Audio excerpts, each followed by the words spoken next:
lalaki, pwede pang babae. Yeah. Louis Vuitton again. Yan siya. Louis Vuitton din siya. Louis Vuitton scarves. Meron din siyang tag. Yeah. Meron siyang tag. At wala naman tong nis-nis. Wala.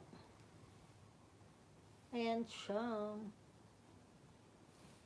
Yan. Ganyan.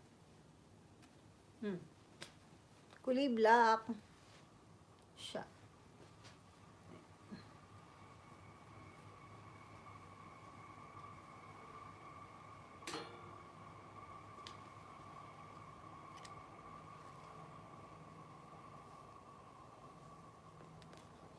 Okay, for those interested dito sa scarves, 55,000 yen, 24,200.